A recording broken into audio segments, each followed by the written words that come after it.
దేవునికి స్తోత్రములు. దేవుని బిడ్డలారా, అందరూ బాగున్నారండి. దేవాతి దేవుని యొక్క మహాకృప మనందరి బ్రతుకుల్లో దేవుడు అనేక విధములైన మేలు చేస్తూ మనల్ని కాపాడుచున్న దేవునికి కోట్లాది స్తోత్రాలు.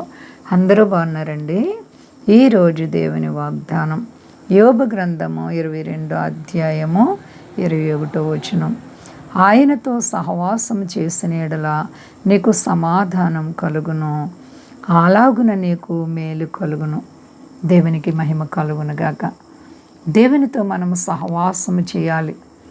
ఆ సహవాసం ఎలా ఉండాలంటే మరణము వరకు కూడా ఆయనతోనే నడవాలి. నమ్మకత్వంగా స్థిరత్వం లేనటువంటి జీవితాలు కాకుండా నమ్మకముగా దేవుని ముందు పెట్టుకోవాలి. అలాగే కాపర్లతో చక్కగా మరి సహవాసం చేయాలి. మీ కాపర్లను మీరు ప్రేమించేవారు ఉండాలి. కాపరి అనగా మీ ఆత్మీయ జీవితంలో మీకు చక్కటి వాక్య అనుభవాలు ఇస్తూ మిమ్మల్ని దేవునిలో బలపరిచేటువంటి కాపర్లను కూడా ప్రేమించాలి.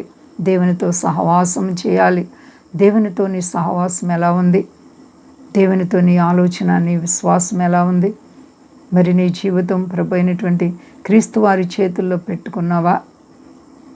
మరి నీవు ఆయనతో సహవాసం చేస్తే మొదటగా నీకు సమాధానం కలుగుతుంది. సమాధానం నేటి కాలంలో ఎక్కడ చూసినా సమాధానం లేదు, శాంతి లేదు. మరి నీవు సమాధానంగా ఉండాలి, నెమ్మదిగా ఉండాలంటే దేవునితోనే నడవాలి, దేవుని ముందు పెట్టుకోవాలి. ఆ విధంగా నీవు జీవిస్తే దేవుడు నిన్ను ఆశీర్వదిస్తారు. ఎంత అద్భుతమైనటువంటి మాట చూడండి. సమాధానమును మరి రెండవదిగా నీకు మేలు కలుగుతుంది. మేలు ఎంత గొప్ప ఆశీర్వాదమైనటువంటి మేలు. మన జీవితాల్లో మేలు చేసే దేవుడు అండి. భూమి మీద మనము ఆశీర్వాదాలు, దీవెనలు, మేళ్ళు పొందడమే కాదు, ఈ లోకంలో దేవునితో నీవు నమ్మకముగా, నీవు చక్కగా విశ్వాసముగా మరి దేవునితో కట్టబడి ఆయన బిడ్డగా జీవిస్తే ఈ లోకాన్ని విడిచిన తర్వాత నీవు పరలోకానికి వెళ్ళడానికి దేవుడు నీకు గొప్ప కృపనివ్వబోతున్నారు. మోక్షముంది, అలాగే నరకముంది. ప్రతి ఒక్కరు భక్తి ఎందుకు చేయాలంటే ఆ నరకాన్ని నుంచి తప్పించుకోవడానికే. మంచి చేస్తే మోక్షం వెళ్తాము అనేటువంటి ఉద్దేశంతో కొంతమంది కొన్ని మంచి పనులు చేస్తూ ఉంటారనమాట. ఎన్ని మంచి పనులు చేసినా మరి దేవునితో నీ జీవితాన్ని కట్టుకోకపోతే ప్రయోజనం ఉండదు. కాబట్టి ప్రియ సహోదరి, సహోదరా, నీ విశ్వాసాన్ని కాపాడుకో. చెడుతనా నుంచి నీ బయటికి రా. యథార్థ హృదయం కలిగి ఉండు. దేవాతి దేవునికి నీ భయభక్తులు కలిగి ఉంటే నీ ప్రభు నీ జీవితంలో అద్భుతమైనటువంటి మేళ్ళు చేయబోతున్నారు. ఎంతైనా నమ్మదగిన దేవుడు, నిన్ను అంచెలంచెలుగా హెచ్చించి గొప్ప చేసి ఘనపరిచే దేవుడు. ఏ ఒక్కరు భయపడకండి, అంతా క్షేమంగా ఉన్నారండి. ప్రార్థించుకుందాం.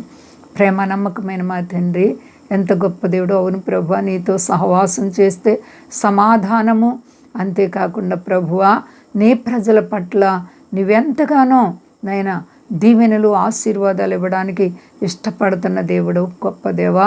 అలాగే తండ్రి నైనా యేసయ్యా, నీ సన్నిధి కాంతి నీ ప్రజలకు దయచే. మా దేశాన్ని, దేశ నాయకులను కాపాడండి. మా దేశ ప్రజలందరినీ రక్షించండి.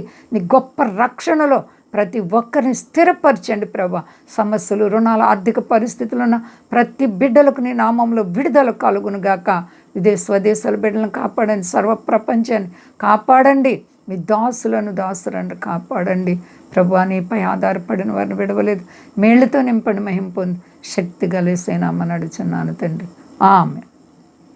అందరికీ వందనాలండి. మా కొరకు, పరిచయ కొరకు అందరూ ప్రార్థించండి. ప్రభువారు మిమ్మల్ని, మీ బిడ్డలను, మీ కుటుంబాలను దీవించి ఆశీర్వదించును గాక. ఆమె.